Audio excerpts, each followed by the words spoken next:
Amis du dessin industriel et des beaux schémas, bonsoir. On me demande extrêmement souvent avec quel logiciel je fais les dessins de mes schémas, comme ceux que je présente souvent dans mes vidéos ou ici sur mon site. Et la réponse est simple, j'utilise l'excellent logiciel qui s'appelle S-Plan, logiciel qui est développé et édité par la société Abacom, qui est une société allemande, et qui fait de nombreux logiciels que je vous ai aussi présentés, comme Sprint Layout pour les circuits imprimés ou Font Designer pour les faces avant. Donc j'utilise ce logiciel depuis de très nombreuses années avec un grand bonheur, mais depuis quelques temps j'ai vu qu'il y avait une nouvelle version majeure. Là j'utilisais la version 7.0 et maintenant il y a la version 8, et qui a priori quand même apportait pas mal de nouveautés. Donc voilà, j'ai craqué et j'ai décidé de l'utiliser. Et en effet, je veux dire, si S-Plan 7 était très bien, 8 il est encore mieux. Et donc, je vais vous le présenter, et déjà pour ceux qui ne connaîtraient pas ce super logiciel, et éventuellement pour ceux qui auraient la version 7, vous donner un aperçu de la 8, et qui, à mon avis, vaut largement son prix. Alors, voici à quoi ressemble S-Plan. Alors, avant de continuer, je pense qu'il faut déjà bien comprendre c'est quoi S-Plan. S-Plan, c'est un logiciel, on va dire, de dessin industriel 2D, de type vectoriel. On va voir à quoi ça correspond, et qui, à la base, est vraiment un logiciel de dessin, je veux dire, généraliste. Il n'est pas spécialisé pour faire que des schémas. Mais il offre aussi certaines fonctions qui permettent, en effet, assez facilement de faire des schémas électroniques. Mais à la base, c'est quand même un logiciel de dessin. Et ça, c'est quelque chose qu'il faut bien comprendre. Il y a des gens parfois qui se plaignent de dire « Ouais, le schéma, on peut pas le simuler, on peut pas en faire un circuit imprimé directement. » Mais quelque part, c'est tout à fait normal. S-Plan ne connaît que des dessins. Il n'a pas du tout de notion de connexion, d'équipotentiel et de choses comme ça. Donc, je veux dire, moi, ça me choque pas dans la mesure où, à la base, c'est quand même un logiciel de dessin, et qui, on va le voir d'ailleurs, peut faire tout à fait autre chose que des composants. Et que ça, et il le fait bien. Alors, c'est un logiciel, donc, comme j'ai dit, vectoriel. Alors, vectoriel, ça veut dire quoi? Ça veut dire que, contrairement à Paint, par exemple, qui fait du dessin, je veux dire, bitmap, mais voilà, qui à un moment donné permet de dessiner, on va dire, un petit peu comme un stylo, mais derrière, il n'y a pas de notion d'objet. Là, on appelle ça vectoriel dans la mesure où, voilà, ce que garde en mémoire S-Plan, c'est pas un dessin. Ce qu'il garde, en gros, c'est la définition d'objet. Par exemple, là, on peut voir qu'il garde la définition d'un rectangle, il garde la définition d'un rond. Et d'ailleurs, là, on peut les zoomer, on peut derrière les redéplacer, on peut les manipuler. Ce qu'on ne peut pas faire, par exemple, avec Paint. Une fois qu'on a dessiné un rond, on l'efface ou on en refait un autre. Donc ça, bien sûr, c'est une des caractéristiques qui est bien sûr très intéressante pour pouvoir manipuler les objets. Ensuite, ils ont des valeurs. Quand on dessine sur une page S-Plan, on voit ici il y a une notion d'échelle. Donc là, je suis à une échelle 1,1, on va dire 1 mm égale 1 mm. Mais voilà, c'est-à-dire que quand je définis un objet, je peux directement, par exemple, ici, dire qu'il fait 100 mm de large et 10 mm de haut.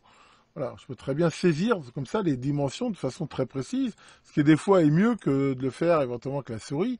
Surtout là, on voit il y a toujours un système de grid magnétique pour facilement aller faire les objets, mais je peux très bien saisir des coordonnées très précises, genre 21, 14 par exemple.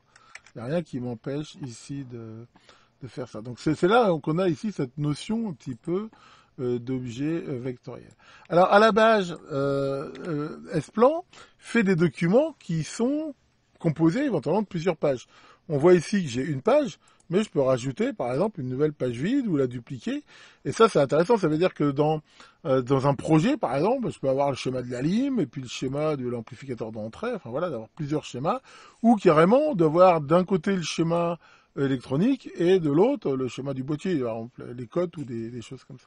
Donc on peut manipuler ici ces pages comme on veut, on peut les effacer, chaque page peut avoir ici, comme on peut le voir, ses propres propriétés. Alors ça c'est justement les propriétés, quelque chose qui change complètement par rapport à la version tête. Les propriétés souvent c'était des dialogues, je veux dire, voilà, c'était pas très très pratique. Ici on a maintenant cette notion là de palette, sachant que cette fenêtre ici de palette, alors on peut très bien travailler comme avant, l'ouvrir qu'à la demande, mais on peut aussi la déplacer, et éventuellement même la mettre sur un deuxième écran. C'est-à-dire que si vous avez deux écrans, vous pouvez garder un écran pour voir au maximum ici votre dessin, et déplacer les palettes de façon voilà, à les mettre sur un deuxième écran.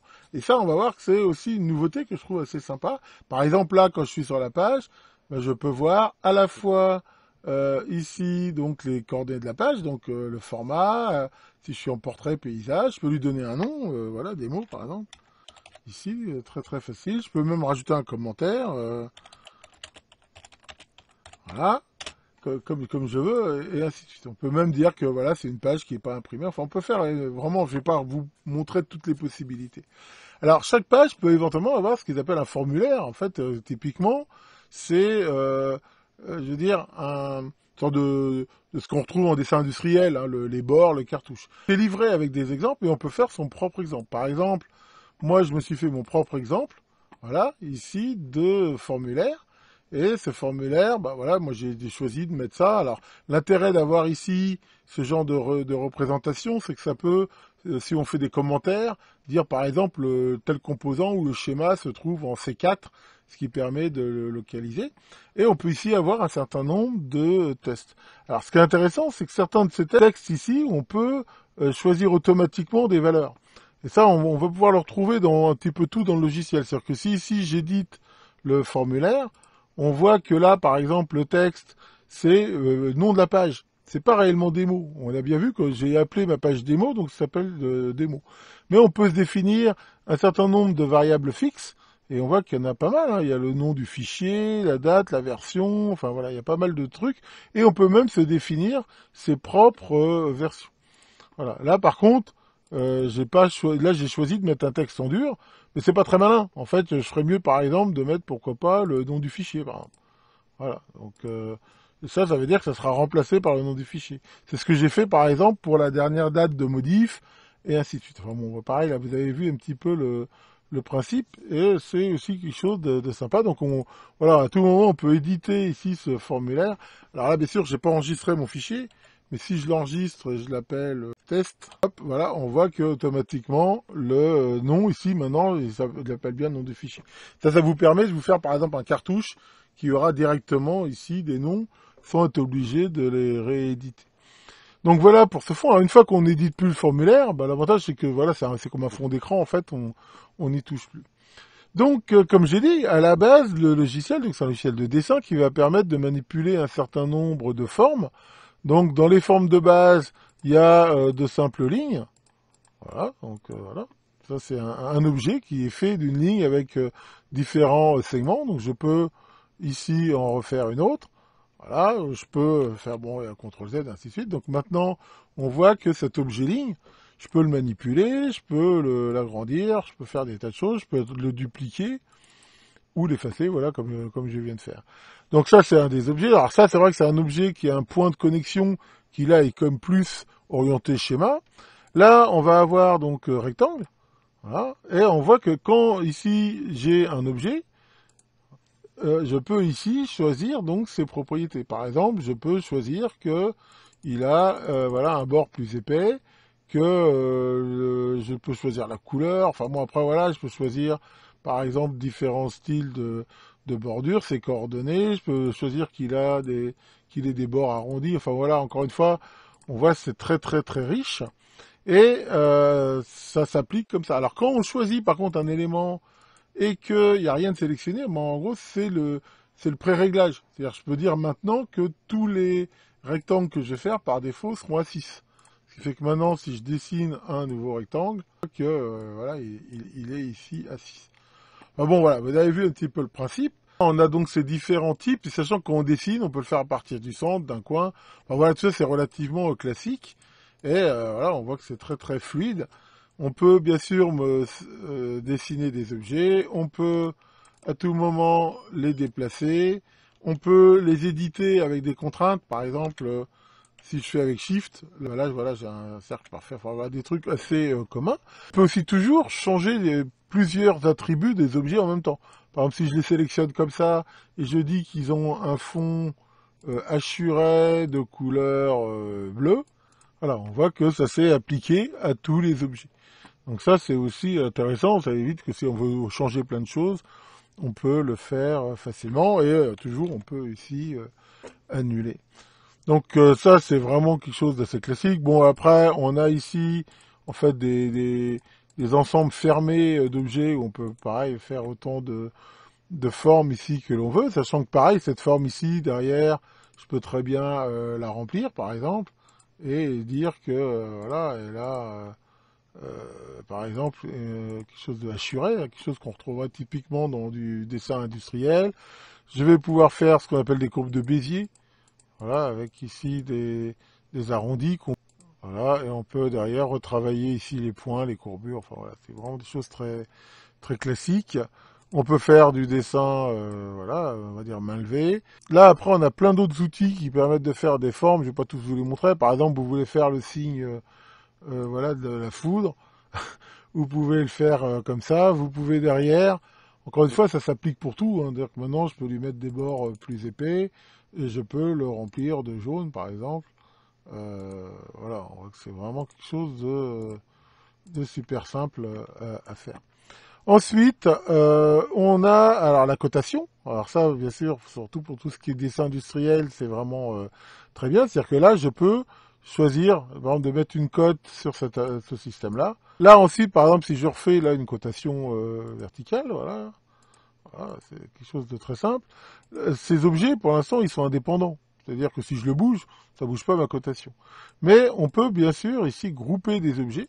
Voilà, on fait ici construire groupe. Alors vous notez que le logiciel existe en plusieurs langues. Là, il est en français, hein, donc c'est vraiment très simple. Et voilà, ce qui fait que maintenant, même si je manipule mon objet, parce que je l'agrandis, on voit que les cotes suivent automatiquement de cette manière-là. Donc on peut bien sûr mettre des textes. On peut mettre des textes longs.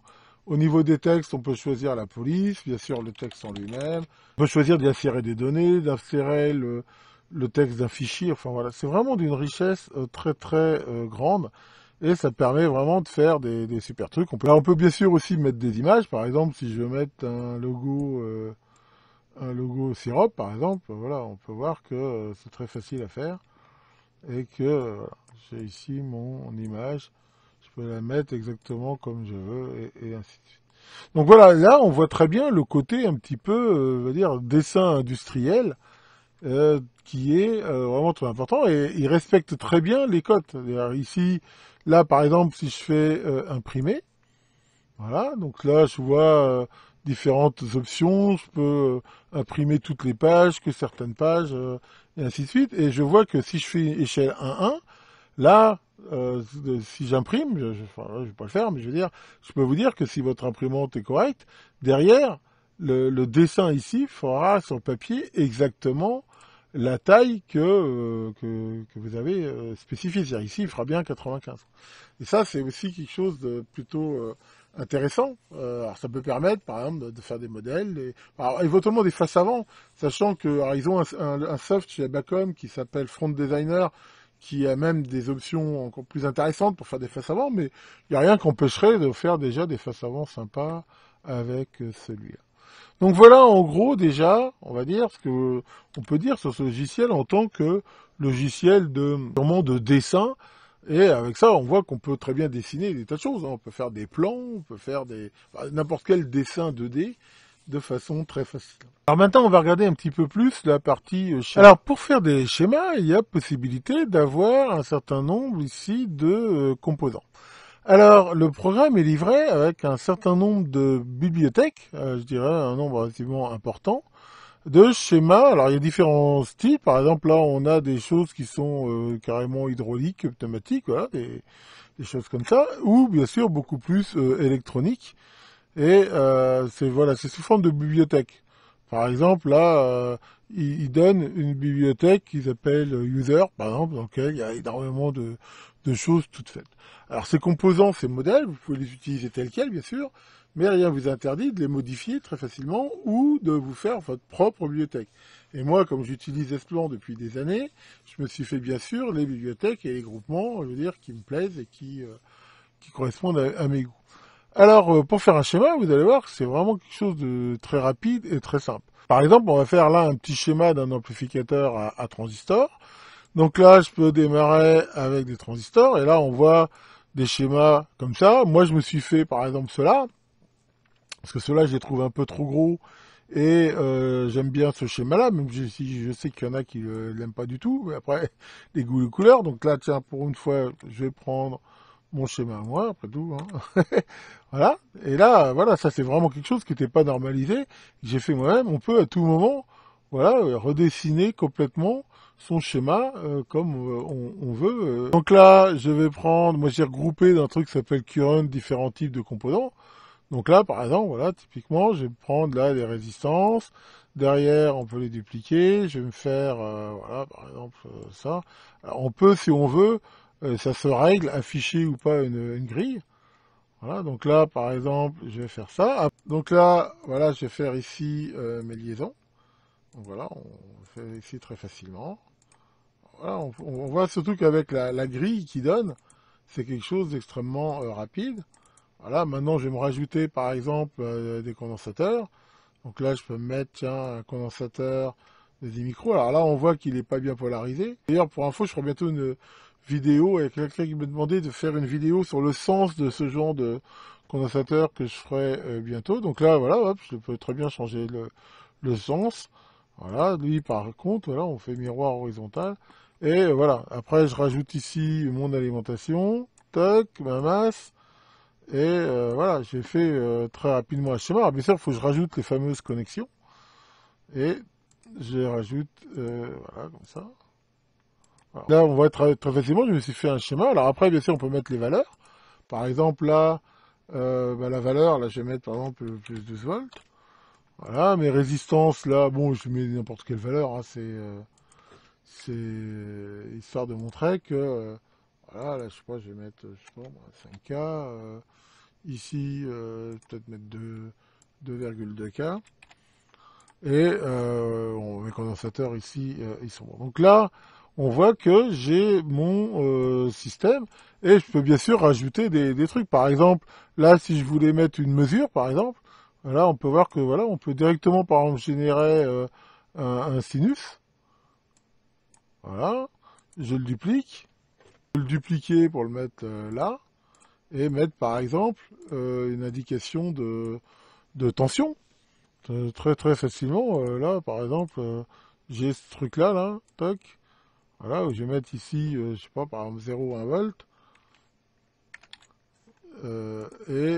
Là, pareil, je le duplique et je vais mettre ici, mettre 2 volts. Voilà, si je voulais, par exemple, alors bien sûr, ce serait pas assez, ce serait plutôt crête-crête, par exemple. Et là, pareil, je me suis trompé. Donc, à tout moment, on peut bien sûr corriger tout ce qu'on fait. Transistor, pareil, je vais lui donner une valeur, par exemple un 2N 2222. Voilà. Et on voit que on peut bouger ici très facilement, sans bouger l'objet, les positions relatives et de la nomenclature et de la valeur, comme on veut.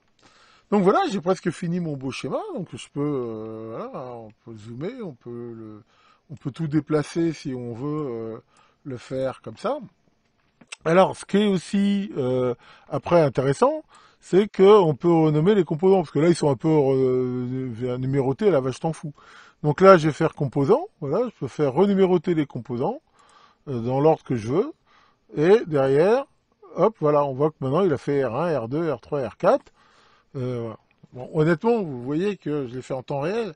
Pour faire un beau schéma comme ça prend que dalle, quoi. C'est vraiment facile. Alors, il me reste plus qu'à faire la liste des composants. Donc là, je peux faire créer la liste des composants. Et là, pareil, j'ai plein d'options.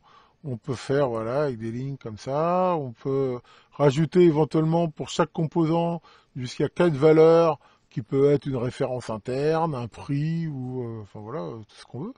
Et je peux même, hop, voilà, générer ma liste ici directement sur mon schéma. Et voilà.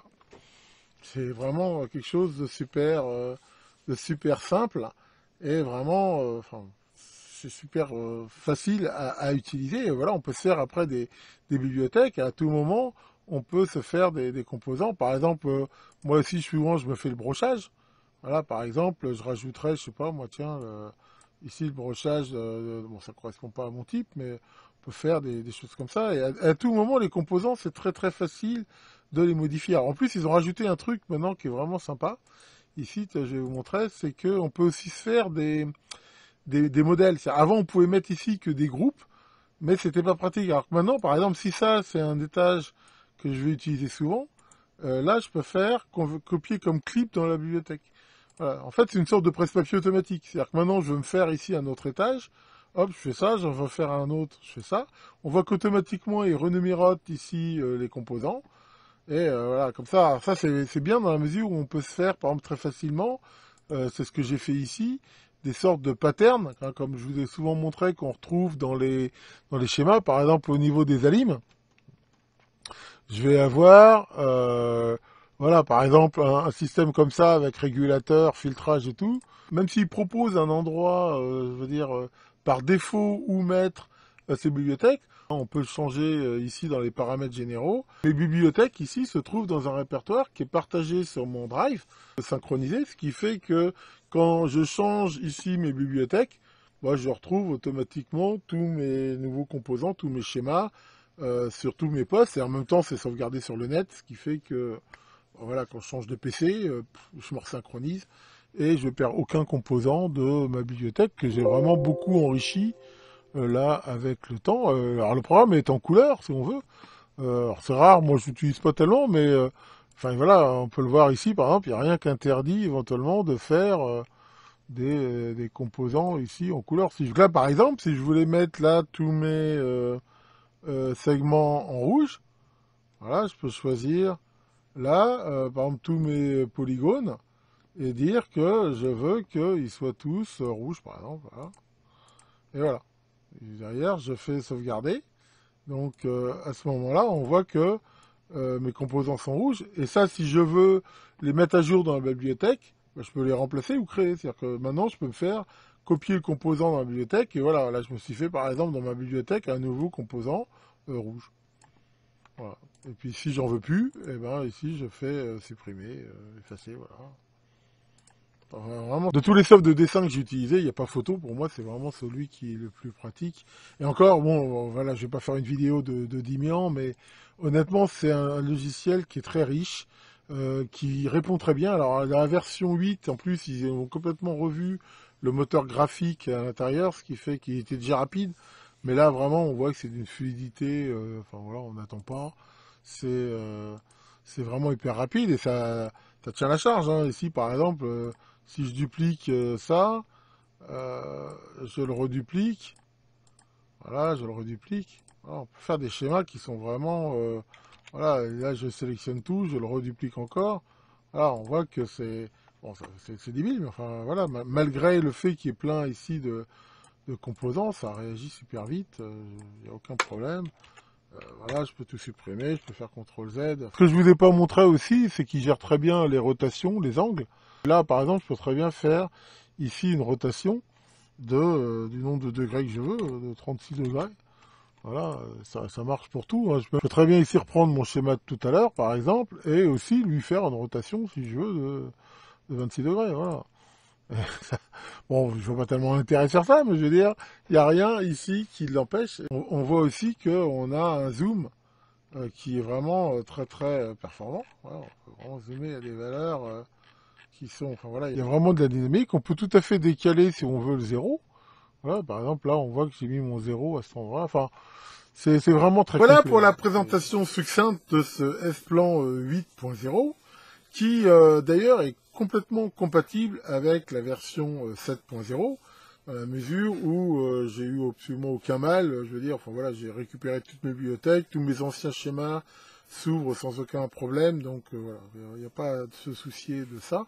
Bacom fait des mises à jour, on va dire, gratuites, régulières de ces logiciels, à condition, enfin je veux dire, quand c'est des mises à jour mineures, mais il y en a eu pas mal, et surtout maintenant, il a fait un nouveau module qui fait que comme beaucoup, les mises à jour sont détectées automatiquement si on veut, ça les propose, ça les télécharge, ça les installe, vraiment, voilà, on a un programme à jour très facilement. D'ailleurs, depuis que j'ai le 8.0, j'ai déjà eu une mise à jour. Alors, bon, je n'ai même pas été voir ce qui avait été corrigé ou amélioré. Je pense qu'il y a moyen d'aller sur le site pour le voir. Donc, voilà, c'est vraiment pour moi un must-have si vous cherchez logiciel pour faire voilà tout ce qui est des plans en 2D, des beaux schémas. C'est vraiment pour moi, enfin c'est le meilleur que je connaisse. Surtout après au niveau du design, voilà. Alors après c'est vrai que je sais qu'il y en a certains qui lui reprochent ça, c'est que c'est, je veux dire voilà, c'est qu'un logiciel de dessin. Donc c'est vrai que moi si, alors c'est rare que je fasse des circuits imprimés, mais si j'en fais, voilà, je repars de ce schéma-là, mais je veux dire voilà, faut que je ressaisisse les composants et tout dans Sprint Layout. Maintenant, si vous voulez faire que des schémas et plutôt orienter circuit imprimé, en effet, c'est pas forcément le meilleur logiciel, mais sinon voilà, pour tout ce qui va être dessin, ça fait vraiment des schémas exceptionnels et surtout avec une facilité, une qualité qui est vraiment très bonne. C'est un logiciel qui est vraiment, je veux dire, il existe depuis longtemps, c'est vraiment un logiciel mature entre guillemets, mais voilà, j'ai rarement vu des bugs.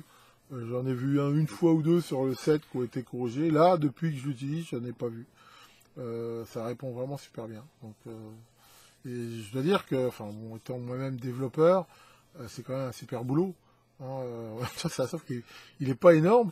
Hein, maintenant, quand on voit des softs qui font 4 fois moins que ça, qui font 10 gigas, là, je veux dire, il est vraiment pas gros.